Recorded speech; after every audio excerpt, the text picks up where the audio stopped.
우리는 무엇 때문에 이 땅을 살아간다고 생각하십니까? 우리 지금 이 땅에서 무엇을 하고 있는지요?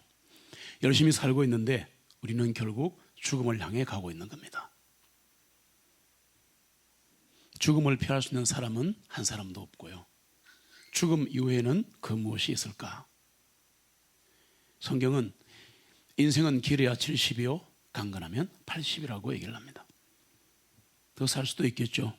그러나 죽음은 찾아옵니다. 우리들 대부분은 우주와 나 자신, 그리고 삶과 죽음, 영혼에 대해서 많이 무지합니다. 방금 말씀드린 것에 대해서 우리가 도움과 인도를 구할 수 있는 것은 이 세상에 하나밖에 없어요. 성경입니다.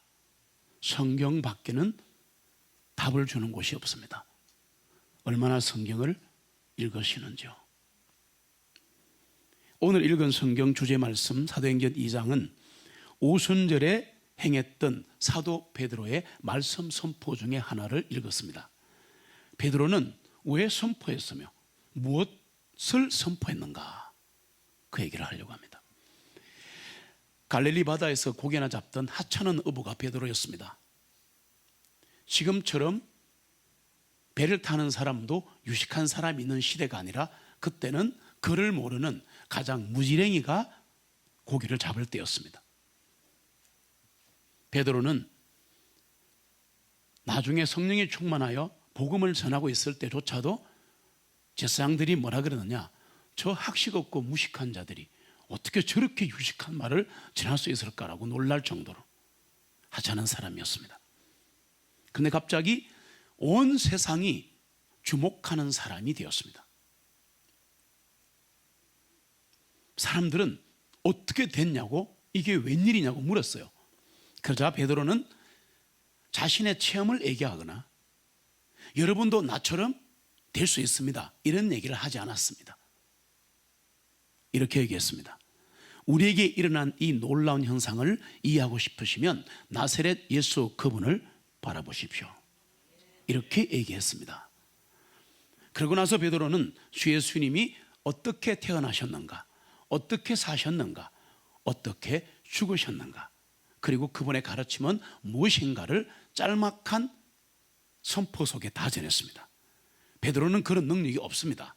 그 정도 학식이 풍만한 사람이 아니에요. 엄청난 설교를 한 겁니다, 요즘 말로 하면. 그분이 십자가에서 죽으신 것, 장사되시고 죽은 자 가운데서 유일하게 살아나셨고 부활하셔서 하늘에 올라가셨다고 증거했습니다. 우리는 이런 얘기를 너무 자주 들었기 때문에, 자신의 삶이 힘들기 때문에 하나님의 강력한 복음이 선포되는 그 시간조차도 우리는 졸고 있는 거예요. 영이 졸고 육이 졸고 있는 거예요. 베드로라고 할 일이 없었겠습니까? 가족을 먹여 살리려고 밤잠을 설친 적이 많았던 베드로입니다. 그 배를 다 버리고 취사식을 다 버리고 예수를 전했습니다. 지금 그렇게 살라 말입니까? 그런 뜻이 아니란 거 아시지 않습니까? 그렇게 원하지도 않으십니다, 하나님께서는.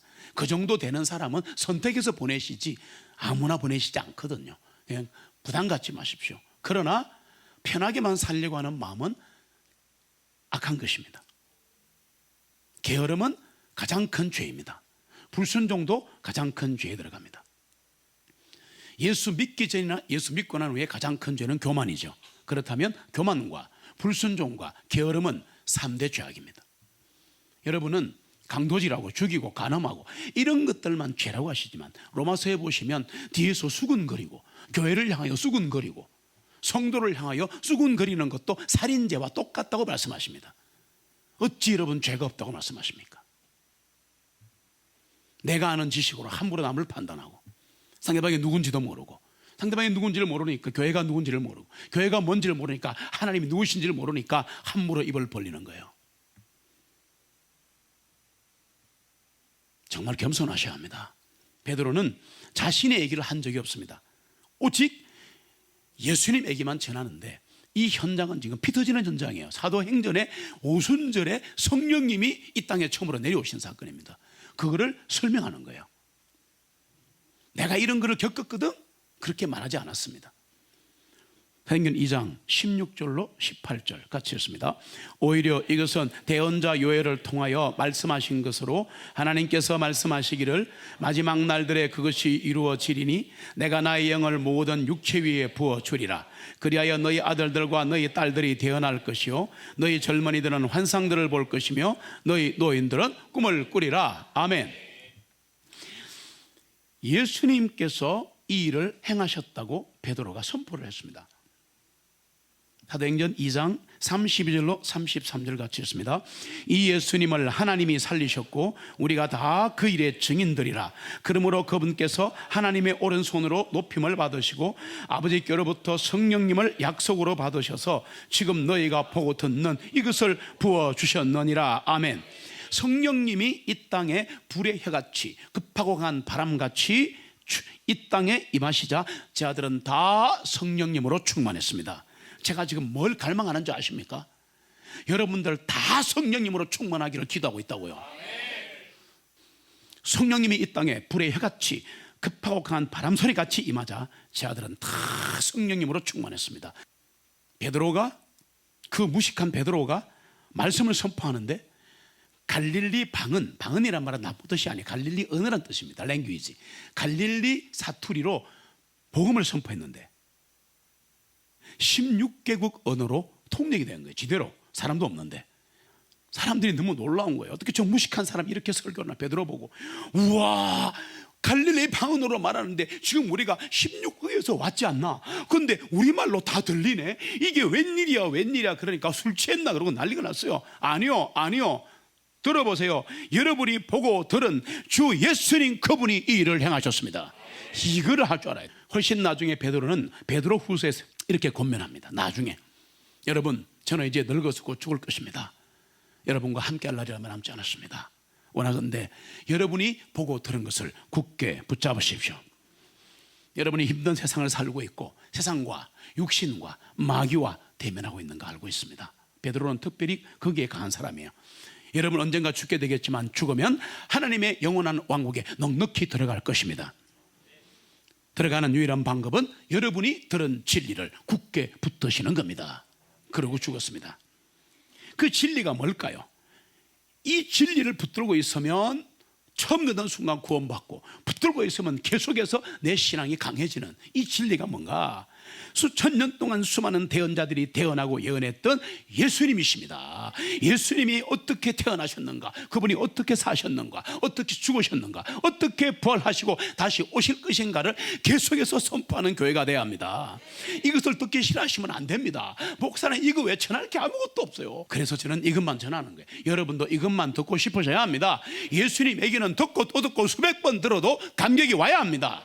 그렇지 않으면 내 신앙에 지금 문제가 있는 거예요. 이것은 진리고 기독교 신앙의 완전한 베이스입니다. 이상 없어요. 아무것도 없어요. 그럼 이 진리가 뭘 의미하는가? 도대체 예수님이 태어나셨다, 예수님이 살으셨다, 예수님이 죽으셨다, 예수님 부활하셨다, 다시 온다니까 라는 게 이게 뭔 말이냐? 이것은 살아계신 하나님을 우리에게 보여주는 겁니다. 그분은 하나님이십니다. 하나님은 계시하시고 지식을 주시고 말씀하시는 살아계신 분입니다. 베드로는 이 점을 강조했습니다. 하나님께서는 대언자들에게 계시를 주시면서 하나님께 이 세상을 향한, 우리를 향한 큰 계획과 목적이 있다, 그렇게 말한 거예요. 우리는 계획을 세우고 인생 목적을 세우고 이것만 달성되면 다음부터 열심히 신앙생활 하겠습니다, 이것만 주시면 제가 잘하겠습니다, 그런 아주 차원 낮은 얘기만 하지만 베드로는 뭐라고 말했냐? 하나님께서는 우리를 향하신, 세상을 향하신 큰 계획과 목적이 있으십니다. 여러분 들어보세요, 이렇게 말한 거예요. 기독교의 교리가 뭐냐? 하나님께는 계획과 목적이 있다는 겁니다. 영원하신 계획이 있고 영원하신 목적이 있습니다.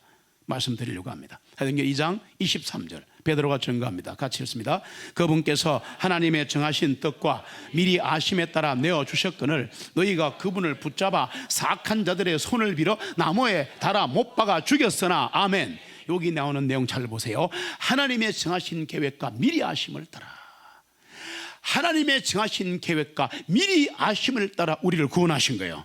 구원하실 거예요. 제가 왜 이렇게 구원과 회심에 목을 매냐 하면 구원을 받지 않으면 500년 1000년을 살아도 아무것도 아니에요. 교회에 수천을 헌금을 해도 아무것도 아니에요. 종교생활이라니까. 장로, 목사 이렇게 중요한 게 아니에요. 구원 받으셔야 해요. 이게 확신이 없으면 구원 못 받은 거예요. 구원을 받으면 이 속에 예수님이 계시고 성령님이 계신 걸 내가 알아요. 내가 안다니까. 어떻게 알아요? 글쎄 안다니까. 그러니까 못 받은 거지. 그걸 아셔야지. 그리스도의 십자가의 죽음은 우연이 아니다. 그거 아셔야 되고, 그리고 이 십자가의 결말이 인간들로 인해 성취된 것도 아니다. 하나님의 영원하신 계획과 목적의 한 과정과 부분이었다는 걸 아셔야 합니다. 여러분, 우리를 향하신 계획과 목적이 있어요. 그런데 우리가 그 길을 집중을 하면 되는데 자꾸 땅을 쳐다보니까 쓰러져 버리는 거예요. 어느 날 인간의 소리를 하고 비난하고 막 그러는 거예요. 영원전에 계획하시고 수천 년 전에 계시하신 하나님의 계획은 지금도 그분이 이루고 계십니다. 네. 그 계획의 큰 일부로서 당신의 아들 예수 그리스도를 이 땅에 보내시어 십자가에서 죽게 하셨습니다. 십자가는 잊으시면 안 됩니다. 그렇다면 이 계획의 목적이 뭐냐? 도대체 하나님의 그 원대한 그 우주의 계획이 뭐냐? 셀베이션, 구원입니다. 그래서 사탄이 교회에서 구원의 복음이 선포되지 못하게 막 모든 수를 동원해서 막는 거예요. 그리고 성도들이 싫다는 거야. 좀 목사가 좀 재밌는 거 좀 해봐라 이거야. 그러니까 목사가 박사가 되지 않습니까? 이런 세상에 이런 일이. 그냥 단순 무식하게 십자가 전해야 되는 거예요. 그래야 십자가 가슴을 찌르면서 구원 받는 거예요. 그리고 똑같은 말씀을 10번 100번 전해도 괜찮아요. 그걸 왜 모르시냐고. 저번에 했던 거라고 그대로 살고 있냐고. 내게 이루어지고 있냐고. 그 일이. 바울이 전하고 베드로가 전했던 복음 하나밖에 없어요. 예수는 그리스도라. 예수는 그리스도라. 예수는 구세주라. 예수는 기름 부음 받은 자라. 예수님은 구세주이시다. 이것만 전해도 역사에 나는 거야. 그렇지 않습니까? 뭐 새로운 거, 삼박한 거, 유식한 것 전해 들으려 하지 마시고 예배 시간에 예수를 들으러 오시기 바랍니다. 그리고 예수를 만나야 합니다. 매 시간 만나야 합니다. 만나야 돼요. 셀베이션, 구원. 이 구원이 하나님의 영원하신 목적입니다. 그래서 저는 이것을 기적 중에 기적이라고 감히 얘기합니다. 베드로의 요엘서 인용은 이렇게 끝납니다. 누구든지 주의 이름을 부르는 자는 구원을 받으리라. 아시겠지만 주의 이름 안에 믿음이 있습니다. 놀랍지 않습니까? 무엇으로부터 구원인가? 영원한 멸망으로부터의 구원이다. 우리는 우리 모두 다 똑같은데요, 하나님을 거스르고 그분께 범죄를 했기 때문에 영원한 고통의 형벌에 불타는 지옥에서 있어야 마땅합니다. 예수님께서 우리의 죄와 범법을 대신하여 십자가에 피 흘려 죽으심으로 우리의 죄를 사하신 거예요. 죄를 사했다는 게 얼마나 큰 감사인지는 내가 신앙이 깊어지면 깊어질수록 나는 죄인 중에 괴수구나, 나는 바울의 고백이 진짜 실감납니다. 처음엔 내가 누군지 알아? 내가 이러다가 나중에는 막 죄인 중에 괴수란 표현보다 더한 표현이 있으면 저는 쓰고 싶습니다. 맞습니다. 누구든지 주의 이름을 부르는 자는 구원을 받습니다. 오늘 예배 끝날 때까지, 마지막 기도 끝날 때까지, 찬양 끝날 때까지 주의 이름을 부르십시오. 주의 수를 부르는 자는 구원 되리. 그러면 왜 우리는 구원을 받을까? 왜 구원을 받을까? 무엇 때문에 구원을 받아야 하는가 말씀드릴게요. 하나님을 더 알아가기 위해서 구원받는 겁니다. 첫 번째, 하나님을 알면 구원입니다. 부부 사이에, 가족 사이에, 또 직장 동료 사이에 한 번 알았다고 끝나는 게 아니지 않습니까? 태어나면 키우고 점점 알아가고 아픔이 되고 미운 정, 고운 정 다 쌓여갖고 나중에 시집장 가지 않습니까? 하나님을 한 번 알았다고 끝나는 게 아니라 계속 알아가야 합니다. 그게 구원입니다. 그게 영생입니다. 그리고 더 풍성한 삶을 살기 위해서 구원받은 겁니다.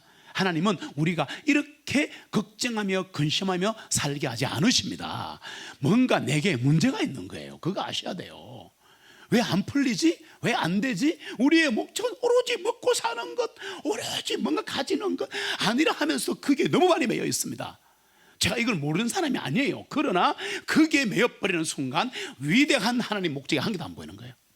오로지 먹고 사는 것만 보이는 거예요. 그러니 기도도 전부 그런 구걸시키도 많은 거예요. 저는 우리 성도들이 하나님의 왕국과 그분의 의를 구하여 교회와 복음을 그게 미쳐버린 사람들이 나와서 먹고 사는 것은 그분이 책임지시는 것을 경험하시기를 축복합니다. 제가 예배 시간에 축복 잘 안 합니다. 목사가 무슨 힘이 있어서 그런 말씀에 근거해서 한번 했습니다. 또 있습니다. 왜 구원받는가? 하나님을 더 알아가기 위해서.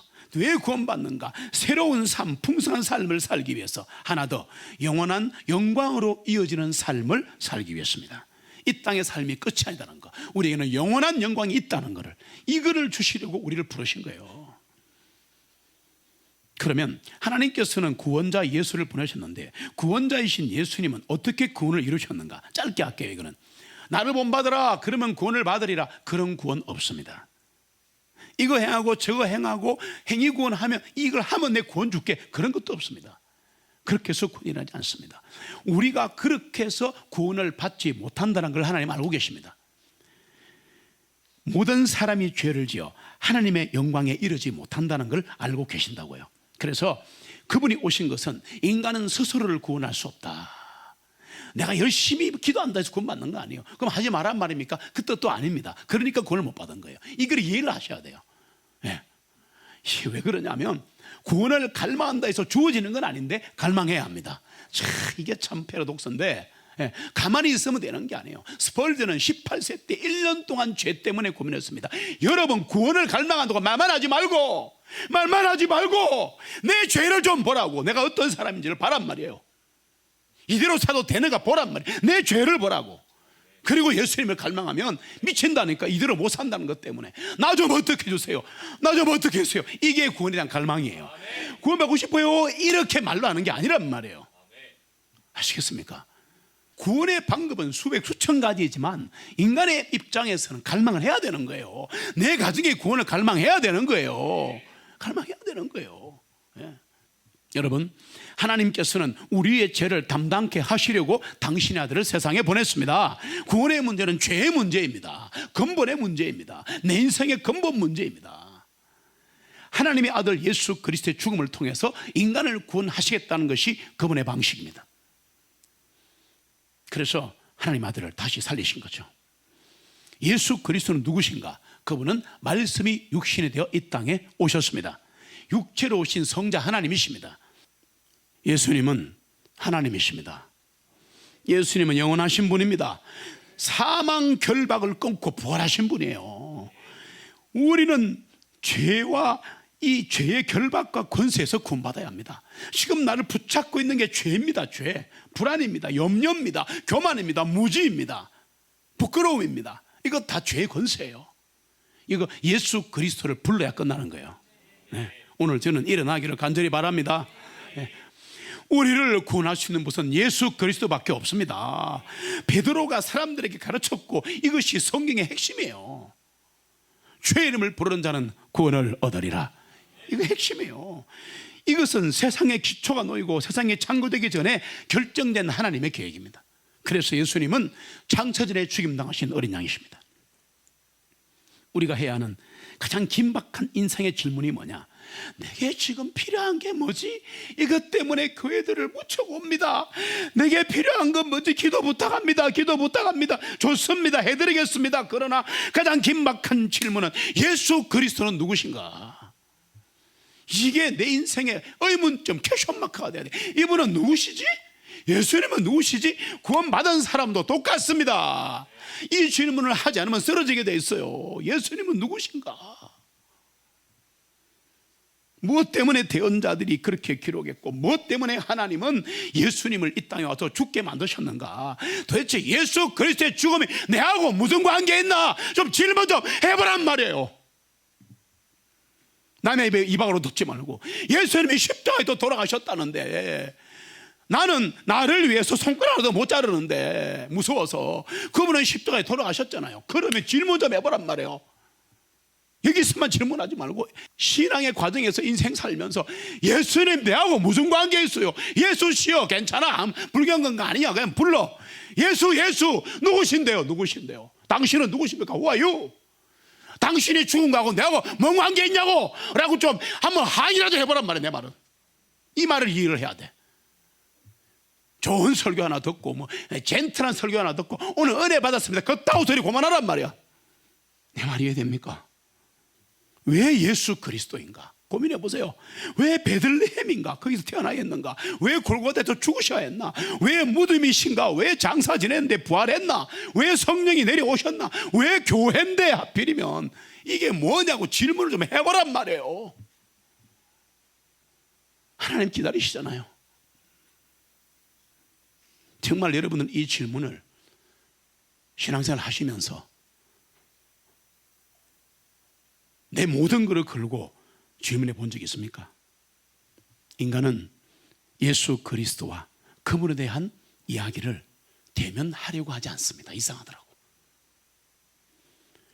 그렇기 때문에 내가 어디로 가고 있는지 알지도 못하는 것이고, 인생을 이해하지도 못하는 것이고, 죽을 준비도 안 되어 있고, 제대로 살 준비도 안 되어 있고, 그래서 영원한 미래를 두려워하면서 오늘도 어둠과 죄 가운데 살아가는 거예요.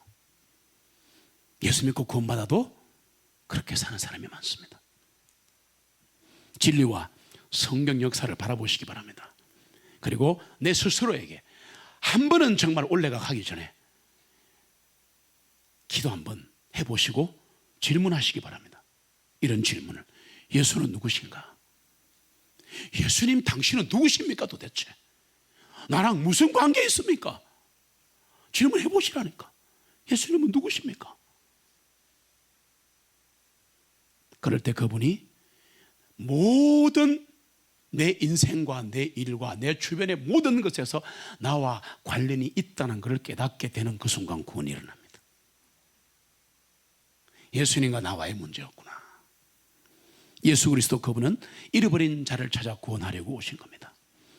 그분은 자기 생명을 많은 사람들의 대속물로 주려고 오신 겁니다. 그분은 우리의 구세주입니다.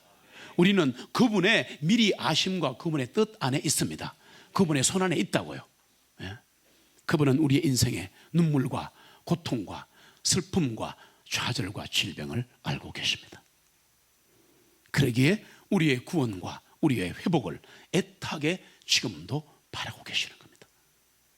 제가 아니라 그분이 그렇습니다. 우리의 구원자가 누구인지 아십니까? 예수 그리스도 그분은 오늘도 우리 등 뒤에서 우리를 도와주시는 분입니다. 잊지 마십시오. 주님의 이름을 부르십시오.